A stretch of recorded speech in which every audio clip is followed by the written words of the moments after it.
निम्न पैनगंगा धरण विरोधी संघर्ष समितीच्या आक्रमक पावित्र्यापुढे राज्य सरकार नरमले।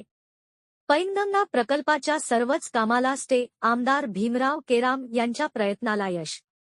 मराठवाडा विदर्भाच्या 95 गावावर उभा नांगर फिरू पाहणाऱ्या 1.5 लाख लोकांना विस्थापित करणाऱ्या राक्षसी निम्न पैनगंगा प्रकल्पाला निम्न पैनगंगा धरणविरोधी संघर्ष समिती विदर्भ मराठवाड्याच्या वतीने गेल्या 27 वर्षापासून कडवा विरोध केलेला आहे।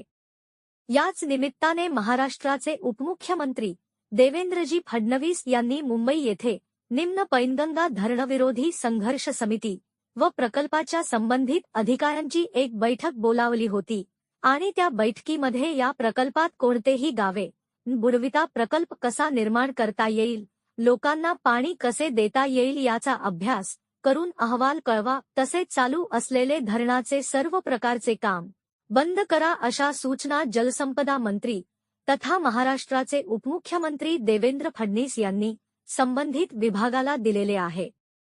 धरणविरोधी संघर्ष समिती व उपमुख्यमंत्री देवेंद्र फडणवीस यांची किनवट विधानसभा मतदारसंघाचे आमदार भीमराव केराम यांच्या पत्रानुसार मुंबई येथे बैठक बोलावली होती।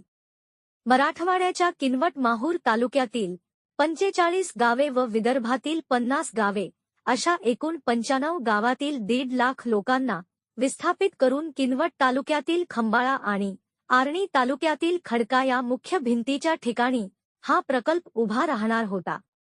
गेल्या 27 वर्षापासून या प्रकल्पाला धरणविरोधी संघर्ष समितीने विरोध करून न्यायालयात सुद्धा या संदर्भात केसेस दाखल केलेल्या आहे। निम्न पैनगंगा धरणविरोधी संघर्ष समितीच्या आक्रमक पवित्र्याला जुमानता पाटबंधारे विभागाचे अधिकारी सत्तेच्या मस्तीत हा प्रकल्प करण्याचा खटाटोप करत असताना आणि गावातीलच काही एजंट व दलाल हाताशी पकडून गावात फूट पाडण्याचा प्रयत्न करत असल्याने बुडीत क्षेत्रातील गावात राज्य शासनाविरोधात वातावरण तयार झाले आहे। किनवट माहूर व उमरखेड महागाव आणि आर्णी केळापूर या तिन्ही विधानसभा मतदारसंघात राज्य शासनाविरुद्ध असंतोष खदखदत असल्याचे एका सर्व्हेमधून पुढे आल्यानंतर राज्याचे उपमुख्यमंत्री यांनी याबाबतची दखल घेत मंत्रालयात तातडीची बैठक घेऊन या प्रकल्पाला तात्पुरती स्थगिती देऊन बुडीत क्षेत्रातील जनतेला एक प्रकारे दिलासा दिला आहे। त्यामुळे निम्न पैनगंगा धरणविरोधी संघर्ष समितीच्या वतीने उपमुख्यमंत्री देवेंद्र फडणवीस यांचे अभिनंदन व आभार करण्यात येत आहे। प्रतिनिधी श्रीकांत देशमुख, न्यूज 24, आपका आवाज। आपली अध्यक्षासह कोषाध्यक्षासह तिथे गेली। किनवट विधानसभा मतदारसंघाचे आमदार भीमरावजी केराम यांच्या पत्रानुसार उपमुख्यमंत्री देवेंद्रजी फडणवीस यांनी बैठक तिथेच बोलवली होती त्यांच्या दालनामध्ये आणि त्या बैठकीमध्ये केळापूर आर्णी विधानसभा मतदारसंघाचे आमदार डॉक्टर संदीप धुर्वे, उमरखेड महागाव विधानसभा मतदारसंघाचे आमदार नामदेवरावजी ससाने साहेब आणि किनवट विधानसभा मतदारसंघाचे आमदार भीमरावजी केराम साहेब यांच्या उपस्थितीत आणि धरणविरोधी संघर्ष समितीच्या अध्यक्षासह सर्व पदाधिकाऱ्यासह तिथे एक बैठक पार पडली आणि आज त्या बैठकीमध्ये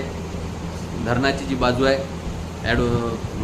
समितीचे अध्यक्ष प्रल्हाद पाटील जगताप असतील, कोषाध्यक्ष प्रल्हादराव गावंडे सर असतील, ॲडव्होकेट बालाजी येरावर असतील, बंडू सिंग नाईक असतील, या सर्व मंडळींनी आपली धरणाची बाजू भक्कमपणे उपमुख्यमंत्र्याच्या समोर मांडली आणि तिथे पाटबंधारे विभागाचे इतर सगळे विभागाचे अधिकारीसुद्धा या धरणाच्या निमित्ताने तिथे उपस्थित होते आणि त्यामध्ये उपमुख्यमंत्री साहेबांनीसुद्धा एवढ्या गावाचं पुनर्वसन करणं हे झेपावणारं नाही आहे, एवढ्या लोकांना विस्थापित करणं हे योग्य होणार नाही, त्यामुळे या गावाचं विस्थापन न करता या लोकांचं विस्थापन न करता आपल्याला पाणी कसं देता येईल याच्यावर अभ्यास करा, याच्यावर काहीतरी निर्णय घ्या म्हणून अधिकाऱ्यांना सूचना दिल्या। त्यानंतर अधिकारी आता प्रत्यक्ष त्यानुसार काय करता येईल ते पाहतील, परंतु याच्यानंतर या प्रकल्पाचं कोणतंही काम तिथे करण्यात येणार नाही असं आश्वासन धरणविरोधी संघर्ष समितीला देवेंद्र फडणवीस साहेबांनी दिलं। त्याबद्दल मी फडणवीस साहेबांचे मनापासून आभार मानतो